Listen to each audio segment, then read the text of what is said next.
They will call him Emmanuel, which means God with us. Matthew 1:23. In today's gospel, we notice that Saint Joseph says nothing. He is silent, not because he lacks faith, but because he knows how to listen. In the midst of confusion and pain, he does not make noise or pass judgment. Instead, he enters into the silence of prayer, and there God speaks to him. Joseph's silence is not emptiness. It is space for God's presence. And because he knows how to be silent, God entrusts to him Mary and the child Jesus, the Emmanuel, who is God with us. And notice this, Christ did not come on a noisy day, but on a silent night. There was no applause, no public announcement, only silence where God chose to dwell.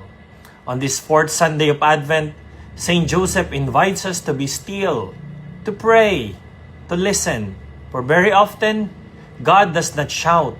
He is Emmanuel, God with us, who abides in the silence of our heart. Let us pray. Lord, teach us to be silent and trusting like Joseph amidst the vicissitudes of life. Teach us how to pray with a heart and find you there constantly guiding us every step of our journey of faith. All this we ask through Christ, our Emmanuel, and your Son. Amen. In the name of the Father, the Son, the Holy Spirit. Amen.